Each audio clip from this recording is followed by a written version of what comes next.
Now, in letter 23, Screwtape more or less admits that, well, the previous attacks haven't worked.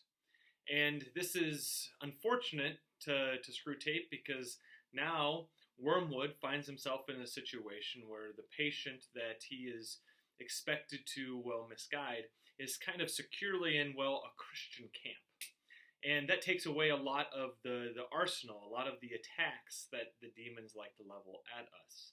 We heard of these attacks, the different powers of the world, the different powers of the flesh, when it comes to the demons' attempt to try to corrupt the things in the world that are good. They try to corrupt the desires that we have in our hearts.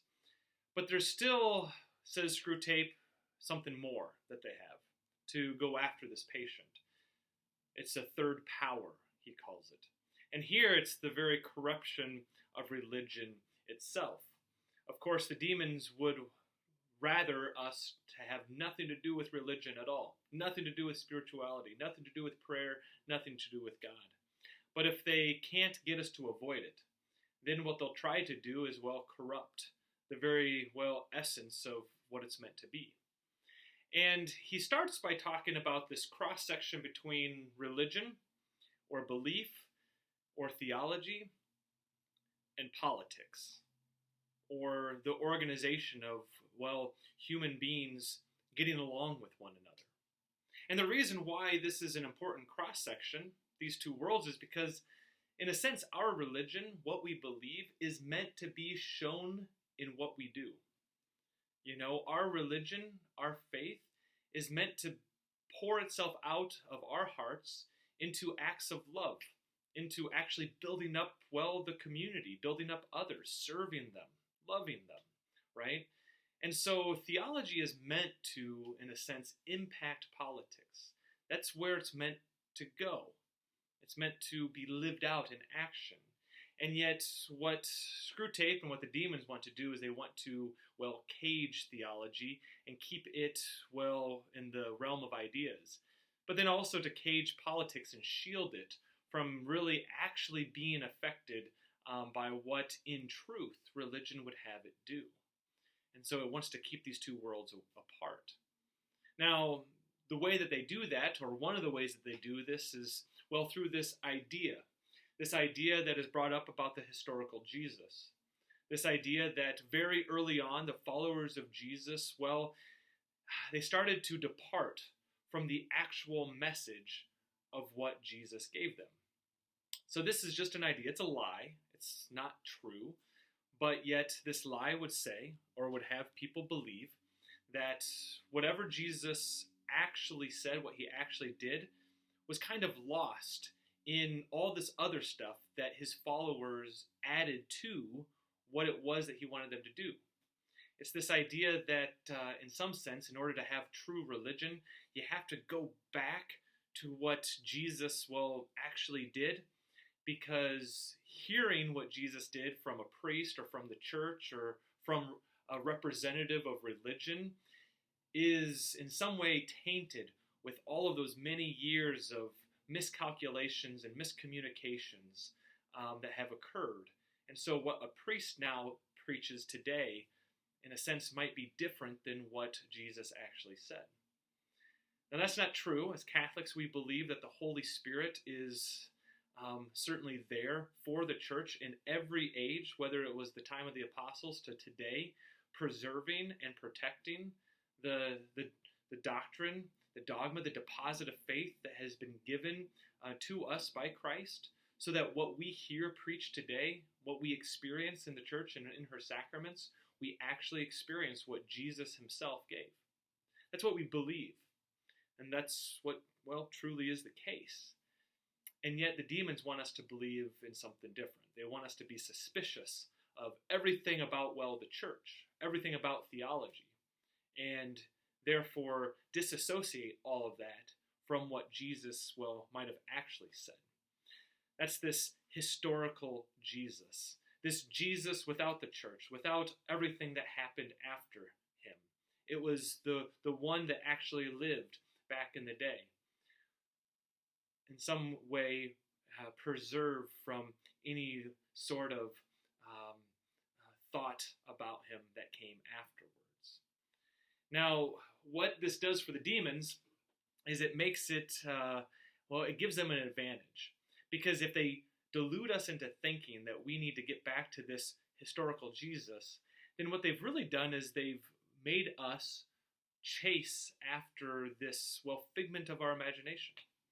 Because in fact, this idea of the historical Jesus, someone that we can know without listening to the apostles or those who knew him or those who were around him, we're actually chasing after something that's unhistorical, something that is just a construction.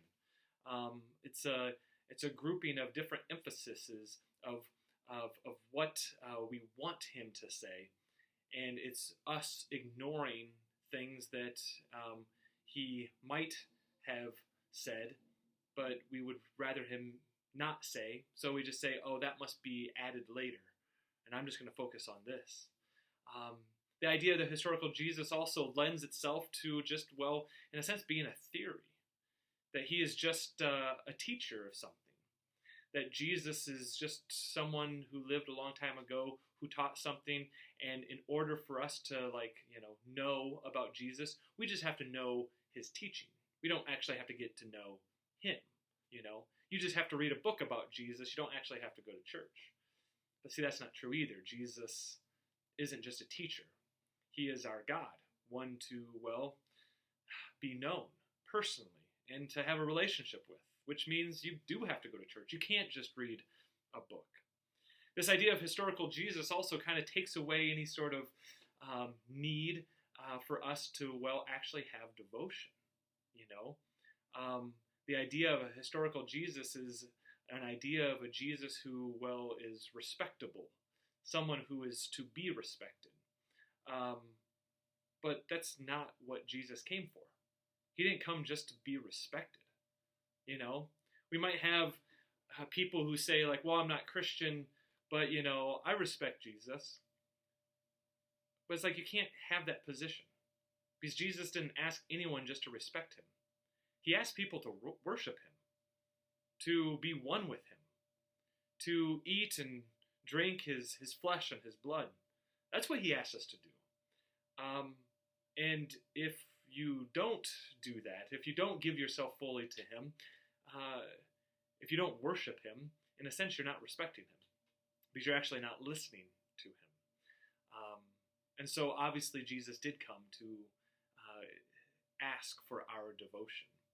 And then the last thing that is mentioned in this letter about the advantages of this historical Jesus, or this idea of Jesus without all of the other stuff that seemed to come after, is this idea that, the historical Jesus is someone that lived a long time ago, and his life and the details of his life and his biography is really where the importance is, not in, everything else that happened.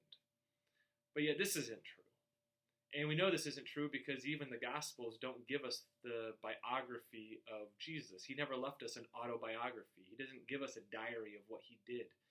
And so a fascination with what Jesus did and trying to mimic or replicate exactly what he experienced is a misguided desire. Jesus doesn't want us to live just like him, as he did 2,000 years ago.